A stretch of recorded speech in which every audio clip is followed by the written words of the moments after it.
ఉన్న బంగారాన్ని విడిపించి ఆ రోజు ఆన్లైన్ రేటుకే మేము కొంటాం. Sharma gold company. Hi hello welcome to Suman TV. నేను మీ రోషన్. సో ఆంధ్రప్రదేశ్లో నరాలు తిరిగే ఉత్కంఠకి తెరపడిందని చెప్పుకోవచ్చు. ఎందుకంటే దాదాపు కూటమి ప్రభంజనం అనేది అంత ఇంత కాదండి, 151కి మించి కనిపిస్తుంది మనకి ఫిగర్ కూడా. అండ్ లాస్ట్ ఏదైతే టీడీపీకి వచ్చిన సీట్లు ఉన్నాయో 23, అదే సీట్లు ఈరోజు మనకి వైసీపీకి కనిపిస్తున్నాయి. కాబట్టి ఇదే అంశం మీద అసలుకి వాళ్ళ జోరు ఏ విధంగా ఉందో మాట్లాడటానికి ప్రజెంట్ మనతో పాటు అందుబాటులో ఉన్నారు కాకినాడ నుంచి 30 years పృథ్వీ గారు. నమస్కారం అండి. నమస్కారం అండి. సో కనిపిస్తుంది ఒకవైపు ఫ్యాన్ జోరు ఉంటుందని అందరూ కూడా సిద్ధంగా ఉండండి సంబరాలకి. ఆంధ్ర యూనివర్సిటీలో కూడా ప్రమాణ స్వీకారం ఉంటుంది 9th అని చెప్పేసి ఒకవైపు వైసీపీ చెప్పడం జరిగింది. బట్ ఎటువంటి హడావుడు లేకుండా ఈరోజు కేవలం రిజల్ట్స్ ఎప్పుడైతే వస్తాయో ఆ రోజునే సంబరాలు చేసుకుందాము, ఫిగర్ కనిపించాకే సంబరాలు చేసుకుందాము, మనం ఏంటో మన సత్తా ఏంటో తెలిసిన తర్వాతే మనం సంబరాలు చేసుకుందామని ఒకవైపు టీడీపీ కూటమి ఉంది. ఎలా అనిపిస్తుంది ఓవరాల్గా ఈ రెండు చూస్తుంటే మీకు? ఇప్పుడు నేను గత 9 నెలల ముందు నుంచి 136 అసెంబ్లీ 21 పార్లమెంట్కి వెళ్తుకుంటుంది. సునామీ సృష్టించబోతుందంటే ఒక పిచ్చోడిని చూసినట్టు చూశారు చాలా ఇంటర్వ్యూలో నేను మాట్లాడితే. వీడేదో మాట్లాడుతున్నారు కదంటారు. ఆంధ్ర రాష్ట్రంలో ఉన్న ప్రజలందరూ ఈ దుర్మార్గ పరిపాలన అంతానికి ఎప్పుడు మే 13 వస్తుందని ఎదురు చూశారు. బ్రహ్మాండంగా ఉద్యోగస్తుల దగ్గర నుంచి మహిళలు, గ్రామీణ ప్రాంతాల్లో ఉన్నటువంటి రైతులు కానీ, యువత కానీ మొత్తం ముక్త కంఠంతో రాయలసీమలో కూడా వాళ్ళు ఊహించల 20 ఏళ్ల చరిత్రలో తెలుగుదేశం ఏ రోజు కూడా రాయలసీమలో ఎప్పుడూ లేని విధంగా అక్కడ గెలిచింది. సో ఏమైపోయిందంటే వార్ వన్ సైడ్ అయింది. మేము హ్యాపీగా వారు వన్ సైడ్ కనపడిన వాళ్ళందరినీ ఇలాగే లాగుతున్నాం. ఒక్కొక్కడిని ఏం మాట్లాడారండి ఒక్కొక్కడు. వార్ ఈజ్ వన్ సైడెడ్ అని వాళ్ళు చెప్పారు. వార్ ఈజ్ వన్ సైడెడ్ అనేమో టీడీపీ కూటమికి అయింది ఈ రోజు. అంతే. ప్రజలు ఏంటంటే దుర్మార్గానికి ఫుల్ స్టాప్ పెట్టారు. ఇక భవిష్యత్తులో ఇలాంటి పాడు పనులు ఎవడో చేయకూడదు, అందుకని ఈ దుర్మార్గానికి ఫుల్ స్టాప్ పెట్టారు. ఏ రోజు అయితే చంద్రబాబు నాయుడు గారిని అవమానించి బయటకు పంపినప్పుడు ఆయన ఒకే మాట అన్నాడు, నేను మరలా సీఎం అయ్యాక అడుగు పెడతానని. అది నిజమైంది. ఈరోజు వీళ్ళ వరకు ఇప్పుడు దాకా 23 ఉంటుంది, మళ్ళీ 20కి వచ్చేసింది. సో ప్రతిపక్ష హోదా కూడా ఉండకూడదని మేమందరం కోరుకుంటున్నాం. అంటే ముఖ్యంగా మీరు అంటున్నారు 3 నెలల నుంచి నేను ఫీల్డ్లోనే ఉంటున్నాను, సో ప్రజా అభిప్రాయాలు వింటున్నాను, వ్యతిరేకత అనేది చాలా చూశాను, చాలా ఇంటర్వ్యూల్లో చెప్తే నన్ను పిచ్చోళ్ళ చూశారని మీరు చెప్పారు. కాబట్టి ముఖ్యంగా ఎలాంటి ప్రజా వ్యతిరేకత మీకు కనిపించింది? ప్రజలు ఎందుకు వారు వన్ సైడెడ్గా టీడీపీ వైపు ఉండాల్సి వచ్చిన కారణాలు అంటే ఏమైనా చెప్పగలరా? మీరు తిరిగారు కాబట్టి. 4 పాయింట్లు ఉన్నాయండి. ఒకటి ఏంటంటే సంక్షేమం అని చెప్పి అమ్మఒడి అన్నారు, 15,000 అన్నారు, 13,000 చేశారు. ఇంట్లో 3 పిల్లలు ఉంటే ఒకరికి అమ్మఒడి వేసి మరలా 26,000 వాళ్ళు ఖర్చు పట్టుకుని మళ్ళీ ఈ చేతి నుంచి ఇస్తూ వెనక చేతి నుంచి మళ్ళీ ఆ డబ్బులు లాక్కుపోతున్నాడు. అది ఒక సంక్షేమమా? దానికి మేము ఓటేయాలా? ఇక పథకాలు రానోళ్ళు కొందరు ఒక ఇంట్లో ఏదన్నా ఎండాకాలం పాపం పిల్లలు చదువుకుంటున్నారు కదని చెప్పి డబ్బులు కూడబెట్టుకుని ఒక ఏసీ కానీ ఒక ఫ్రిడ్జ్ కానీ కొంటే వీళ్ళకి అమ్మఒడి లేదు, ఇలా సంక్షేమ పథకాలు లేవు. ఇలాంటి దౌర్జన్యాలు ఎవరైనా పవన్ కళ్యాణ్తో కానీ లేకపోతే తెలుగుదేశానికి కానీ మద్దతుగా ఉంటే వాళ్ళకి సంక్షేమం లేదు, వాళ్ళకి కట్ చేశారు.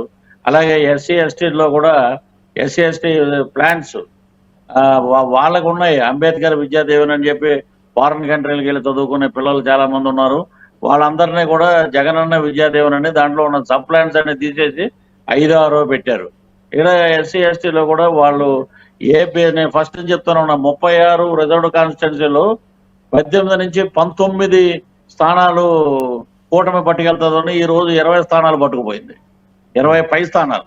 సో మీరేంటంటే ఈ డబ్బులు ఇచ్చి మనం ఓట్లు వద్దాం అని అనుకున్నారు. కానీ ఒక రాజశేఖర్ రెడ్డి గారి లాగా మీరు ఎక్కడైనా ప్రజా దర్బార్ కానీ జనాలతో మమేకమై మాట్లాడటం కానీ, కార్యకర్తలను పట్టించుకోవడం కానీ, గెలిచిన ఎమ్మెల్యేలను పట్టించుకోపోవడం కానీ సజ్జల రామకృష్ణారెడ్డి అనే వ్యక్తి మీద వదిలేయడం వల్ల ఈ రోజున మీరు అధపాతాలనికి వెళ్ళిపోయారనేది నగ్న సత్యం. ఇంకొకటి ల్యాండ్ టైటిలింగ్ యాక్ట్ మేము కూడా యాక్ట్ చేసాం. యాడ్ అది మా తాత ముత్తాతలు సంపాదించినటువంటి ఆస్తుల మీద ఈయన బొమ్మ ఉండటం ఏంటి, దస్తావేజుల మీద ఈయన ఫోటో ఏంటి, మనకి జెరాక్స్ కాపీ ఇవ్వటం ఏంటి, దీనివల్ల జెరాక్స్ కాపీ తోటి మనం నాలుగు గీసుకోవాలా? రేపు పొద్దున్న మన కూతురికో కొడుకో ఏదో విదేశీ యానమో లేకపోతే కూతురికి పెళ్ళి వస్తే ఆ జెరాక్స్ పేపర్ పట్టుకెళ్ళి బ్యాంకులో లోన్ ఇవ్వరు, పక్కింటోడిని అడిగినా కూడా డబ్బులు ఇవ్వడు. ఇవన్నీ ఆలోచించారండి. మొత్తం ఆలోచించి దుర్మార్గుని పక్కగా నెట్టాలని చెప్పి ఒక ఉద్దేశంతో ఈ రోజున ఇంత భారీ మెజార్టీ రావడానికి కారణమైంది. సో పృథ్వీ గారు, పవన్ కళ్యాణ్ గారికి చాలా దగ్గరగా ఉండే ఒక వ్యక్తిగా మీరు ఉన్నారు కాబట్టి మిమ్మల్ని అడుగుతున్నాను. ఎందుకంటే పిఠాపురంలో కూడా ఆయన మెజార్టీ పైన, ఆయన గెలుపోటముల పైన కూడా వందల కోట్ల బెట్టింగ్లు అయితే జరిగినాయి. ఈరోజు చూస్తుంటే ఫస్ట్ రౌండ్లోనే దాదాపు 1000 పైగా ఆధిక్యంలో పవన్ కళ్యాణ్ గారు ఉంటాం. రౌండ్కి అది పెరుగుతూనే ఉంది, కానీ ఎక్కడ కూడా. ఇంకొకటి ముఖ్యంగా చెప్పుకోవాలంటే వైఎస్ జగన్మోహన్ రెడ్డి గారు సో వంగా గీతాన్ని గెలిపిస్తే డిప్యూటీ చీఫ్ మినిస్టర్ని చేసి మీకు డెవలప్మెంట్కి ముందుకి నేను పంపిస్తాను ఒక మాట చెప్పారు. సో ఈరోజు అదే దిశగా ఏమైనా పవన్ కళ్యాణ్ గారిని డిప్యూటీ సీఎం చేసే అవకాశం ఉందంటారా టీడీపీ కూటమి? ఇప్పుడు అతను ఎవరో పెచ్చోడు మాట్లాడాడండి. పెచ్చోడు మాటలు మేము పరిగణలో తీసుకోం. ఎందుకంటే బటన్ రెడ్డి చరిత్ర నేను చెప్తానే ఉన్న ప్రచారంలో 40 రోజులు. బటన్ రెడ్డి నీ బటన్లో నొక్కటానికి ఏళ్ళు పుండు పడిపోయినాయి, నీ చరిత్ర సమాప్తం, నువ్వు ఇంకా అక్కడతోటి నువ్వు తిలోదకాలు వదులుకోవటమే. 1 టైం సీఎం అయ్యావు, అయిపోయావు. పిచ్చోడికి పవర్ వచ్చింది, ఎంజాయ్ చేసావు, అంతటితోటి నీ చరిత్ర అయిపోయింది. ఇక నువ్వు మాట్లాడటానికి కూడా సరిపోవు. ఎందుకంటే మామూలుగా ఒకటి పిఠాపురంలో వంగా గీత గారు గెలిస్తే డిప్యూటీ సీఎం చేస్తానన్న పెద్ద మనిషి, మరి పవన్ కళ్యాణ్ మీద గ్రంథి శ్రీనివాస్ గెలిస్తే డిప్యూటీ సీఎం ఎందుకు చేయలేదు? అలాగే తిప్పల నాగిరెడ్డి గాజువాగా ఆయన గెలిచాడు కదా, ఆయనకి ఎందుకు చేయలే? ఇవన్నీ ఏంటంటే ఈ మాటలకి జనాలు మాయలో పడే నీ టక్కు టమార గజకర్ణ గోకర్ణ విద్యలన్నిటికీ ఫుల్ స్టాప్. 2020లో నేను ప్రెస్ మీట్ పెట్టి ఒకటే చెప్పాను, ఈ చరిత్రకు రానున్న 3 రోజుల్లో 4 రోజుల్లో చరిత్ర సమాప్తం అవుద్ది అని చెప్పానండి. మీరు కార్యకర్తల్ని విస్మరించారు, మొత్తం ఎమ్మెల్యేలను విస్మరించారు.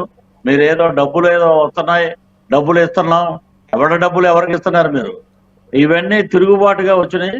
మొత్తం మాట్లాడే బూతుల మంత్రులు కొడాల నాని గారు ఆ ఓటమిని అంగీకరించి దొబ్బేశాడు బయటికి కౌంటింగ్ రూమ్ నుంచి. రోజా గారు నిన్న వచ్చేసి తిరుమలలో అయ్యో అని అక్కడికి వచ్చి వెంకటేశ్వర స్వామి మా కూటమి 175 ఎక్కడి నుంచి వస్తాయి? 175 మీ కళలో ఉన్నాయా? 175. అతను ఒకడు ఆ జంకల మంత్రి అంబటి రాంబాబు అదేమైంది? జోగి రమేష్ దేమైంది? బూతుల మంత్రులందరూ ఇంకా మీ చరిత్రలో మళ్ళీ మీరు గెలవటం లేదు. ఇదే అయిపోయింది, ఎంజాయ్ చేశారు, అయిపోయింది, ఇక నోరు మూసుకు కూర్చోండి. అటు ఎనలిస్టులు కూడా ఆ కేఎస్ ప్రసాద్ అన్నవాడు ఒకడు, తెలకపల్లి రవి అన్న ఒకడు, ఆరా మస్తాన్ అన్నవాడు ఒకడు, ఇష్టం వచ్చినట్లు ఉన్నటువంటి ఎన్టీవీ కానీ TV9 కానీ ఇంకోటి కానీ ఉన్న ఛానల్స్ అంతా కొనేసి ఏకపక్షంగా వచ్చేస్తున్నాడు జగన్మోహన్ రెడ్డి. 9 నేను ప్రమాణ స్వీకారం చేసేస్తున్నాం, మీరు అందరూ వచ్చేసేయండి, అందరూ కడుక్కోండి, తయారవ్వండి, బట్టలు వేసుకోండి. సజ్జల రామకృష్ణారెడ్డి గారు చెప్తారు. ఎక్కడికి రావాలి ప్రమాణ స్వీకారం? లేకపోతే అమరావతిలో ఉంటుందా పృథ్వీ గారు? మేము అమరావతిలో పెడతామండి. రాష్ట్ర రాజధాని అమరావతిని విస్మరించి రైతులు మహిళల కన్నె సముద్రంలో కొట్టుకుపోయారు. మీరందరూ చెల్లెల్ని గౌరవించలేదు. సొంత బాబాయిని గొడ్డలు నమ్ముకున్నావు. నువ్వు గొడ్డలు నమ్ముకుంటే నీ జీవితం అధపాతాళం, నీ చరిత్ర సమాప్తం అయిపోయింది. ఇంకా ఎన్నిసార్లు చెప్పాలండి మేము? అంటే మొదటి వరకు మాట్లాడారు. అందరూ కూడా సింగిల్ లార్జెస్ట్ పార్టీగా దాదాపు 151 సీట్లు సాధించిన ఏకైక పార్టీ వైఎస్ఆర్సీపీకి ఆంధ్రప్రదేశ్లోనే నిలిచిపోతుందన్నారు. కానీ ఈ రోజు చూస్తుంటే మనకి ఒకవైపున అప్డేట్స్ చూస్తుంటే ఆ 151ని కూడా క్రాస్ చేసి టీడీపీ కూటమి అనేది ముందుకి దూసుకుపోతుంది. ఈ ఫిగర్ ఎంతవరకు వచ్చి ఆగే అవకాశం ఉందంటారు? ఇప్పుడు 155, 160 వరకు కూడా వెళ్ళిపోవచ్చండి. అంబటి రాంబాబు అన్నాడు ఒక మాట, సైకిల్ గాజు గ్లాసులో ఆయిల్ వేసి రేపొద్దున చంద్రబాబు గారు సైకిల్ని తుడుచుకోవాలి పవన్ కళ్యాణ్ చంద్రబాబు గారు అంటే, ఒరే పెచ్చోడా, మేము బ్యాంకాంగ్ షూటింగ్ వెళ్ళినప్పుడు డబుల్ సైకిల్ ఉంటుంది, ఇద్దరు తొక్కొచ్చు. ఒకళ్ళు తొక్కుతా ఉంటే ఇంకొకళ్ళు గాజు గ్లాసులో టీ తాగుతూ ఎంజాయ్ చేస్తూ అలా దూసుకుపోయిందిరా మా సైకిల్. పిచ్చమండా కొడగలరా, ఇంకైనా మారంటారా మీరు? ఇంకా మీ బతుకుల్లో మిమ్మల్ని చూడటమే మాకు అసహ్యం. అంబటి రాంబాబు అన్న వాడిని అల్లుడే చండాలంగా తిట్టాడు. ఈ ముద్రగడ్డకి మేము తిరుపతి ప్రచారం అప్పుడు పేరు మార్చాం, పవిత్రమైన స్థలం అని ముందుగానే. ఇప్పుడు ఈ రోజు ముద్రగడ్డ రెడ్డి అతను ఏది లేనిపోని ఇవన్నీ ప్రగల్భాలు పలికి ఇక్కడ 100 కోట్లు డంప్ చేసి పిఠాపురంలో ఒక అల్లకల్లోలం సృష్టిద్దామని చెప్పి ఒక ఎమ్మెల్యే ఏమో పిన్నెల్లి రామకృష్ణారెడ్డి వెళ్ళి ఈవీఎంలు పగలగొడతాడా, ఆయన ఒకడేమో వెళ్ళిపోయి తెనాల్లో ఓటర్ని చెంపదెబ్బ కొడతాడా. ఇదే మీ అహంకారం. వైనాట్ 175 అన్నారు కదా, వైనాట్ 22. దీనికి సమాధానం చెప్పమనండి ఎవరినైనా. సో ఇదే పార్టీలో ఒక పనిచేశారు, మంచి పదవి కూడా మీకు ఇచ్చారు. బట్ అది కుదరక మీరు ఆ పార్టీ నుంచి బయటకు వచ్చి ఇంకొక పార్టీకి ఈ ముందర కష్టపడ్డారు కాబట్టి రేపు రోజున ఎక్స్పెక్ట్ చేయొచ్చా మిమ్మల్ని కూడా ఒక మంచి పదవిలో? ఏమండి, ఒకవేళ చంద్రబాబు నాయుడు గారు నన్ను నామినేట్ చేసి ఎంపీగా పంపొచ్చు, లేదా పవన్ కళ్యాణ్ గారు ఎమ్మెల్సీ అవ్వచ్చు, లేకపోతే నా కోరిక లేకపోతే నా ఎస్పీబీసీ చైర్మన్ గా నేను వెళ్ళొచ్చు. ఒక్కొక్కడికి తాట తీస్తాం. మా డైరీ రెడీగా ఉంది లోకేష్ బాబు దగ్గర, రెడ్ డైరీ. దాంట్లో చూపిస్తాం ఏంటి మా తడాక అనేది. మీరేనా ఎవరి పేర్లు మాట్లాడారండి మీ నోట్లతోటి? రోజా ఎలా మాట్లాడింది? 20,000 ఓట్లతోటి ఓడిపోతుంది, 20,000 పై చిలుగుతోటి. ఎన్ని మాటలు మాట్లాడింది? సో లాస్ట్ అండ్ ఫైనల్ గా ఏం చెప్తున్నారు అంటే ఈ ఫిగర్ ఏ మేరకు వచ్చే అవకాశం ఉంది? పవన్ కళ్యాణ్ గారు డిప్యూటీ సీఎం అయ్యే అవకాశాలు ఉన్నాయంటారా? ఒకటేనండి, పవన్ కళ్యాణ్ గారు పదవి ఆశించినటువంటి నాయకుడు, పేద ప్రజల కోసం పోరాడే వ్యక్తి, పేద ప్రజల సంక్షేమం కోసం పాటుపడే వ్యక్తి.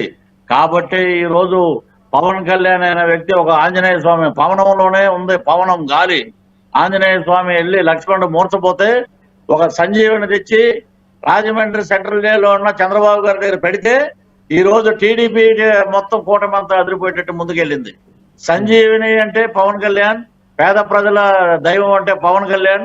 పవన్ కళ్యాణ్ మించిన లీడర్ గాని నాయకుడు గాని ఎవరో ఉండరు. అసలు ఆయన వార్డు మెంబర్ కూడా కాదు మొన్నటి వరకు. మరి ఆయన నీతి నిజాయితీ చూసి మోదీ లాంటి ప్రధానమంత్రి నరసరావుపేట ఎలక్షన్ క్యాంపెయిన్ కి వచ్చారంటే that is the power of power star Pawan Kalyan, Janasena అధ్యక్షుడు. ఇప్పుడు ఏంటంటే మేము గర్వంగా చెప్పుకుంటాం, మీరు ఎవరు తాలూకు అంటే పిఠాపురం ఎమ్మెల్యే గారి తాలూకు అని చెప్తాం. సో ఏం చెప్పాలనుకుంటున్నారు? ఇంత ఘన విజయం అందించిన ఆంధ్రప్రదేశ్ రాష్ట్ర ప్రజలకు ఏం చెప్పాలనుకుంటున్నారు మీ సైడ్ నుంచి? రాష్ట్ర ప్రజలందరికీ నమస్కారం అండి. మంచి నాయకులు వచ్చారు. 2 సింహాలు, పదం సింహాలు అసెంబ్లీలో అడుగు పెడుతున్నాయి. గ్రామ సింహాలందరినీ, ఊరకొక్కలందరినీ పారదోలేరు మొత్తం మీరందరూ. కాబట్టి మీకు అందరికీ మరొకసారి కృతజ్ఞతలు. అద్భుతమైన పరిపాలన. ఏమాత్రం తేడా వచ్చినా కూడా పేద ప్రజలకు అన్యాయం జరిగితే మా నాయకుడు అసెంబ్లీలోనే కింద కూర్చుని పోరాడతాడండి. అందుకనే ప్రజలు ఎంచుకున్నారు. ఈ రోజున చంద్రబాబు గారు కానీ పవన్ కళ్యాణ్ కానీ 2 టైగర్స్ అసెంబ్లీలోకి వస్తున్నాయి. చెడు కూడా ఆడతారు.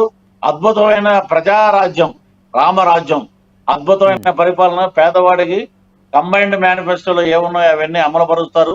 పేదవాడి కోసమే పవన్ కళ్యాణ్ పుట్టాడు, సంక్షేమం కోసమే చంద్రబాబు నాయుడు పుట్టాడు. ఎందుకు పనికిరాడు లోకేష్ అన్నారు. ఈ రోజున లోకేష్ నిప్పై కూర్చున్నాడు, మిమ్మల్ని కాల్చి వదిలిపెట్టాడు. అదేంటి ద పవర్ ఆఫ్ కూటమి. So anyhow thank you Prithvi గారు. చాలా బిజీగా ఉన్నారు అండ్ మీరు కూడా ఆంధ్రప్రదేశ్లోనే ఉన్నారు. ఓట్ల లెక్కింపుల్లో చాలా ఉత్కంఠగా అందరూ ఎదురు చూస్తున్న ఈవీఎంలు ఎప్పుడెప్పుడా ఎవరి భవితవ్యం ఎలా ఉంటుందో అనే దాని మీద అందరూ టీవీలకు అత్తకపోయి ఉన్నారు. కానీ మీరు మాత్రం ఇవన్నీ కాదు, ఆంధ్రప్రదేశ్లో ఘన విజయాన్ని నేను ఎంజాయ్ చేయాలి అక్కడున్న కార్యకర్తలతో అని చెప్పేసి ఆంధ్రప్రదేశ్లో ఉన్నారు. కాబట్టి ఇంత బిజీలో కూడా లైవ్లోకి వచ్చినందుకు thank you so much Prithvi garu. Once again thank you sir. జై కూటమి. థ్యాంక్ యూ అండి. సుమన్ టీవీలో మీ పర్సనల్ అండ్ బిజినెస్ ప్రమోషన్స్ కోసం కింది నెంబర్కి కాంటాక్ట్ చేయండి.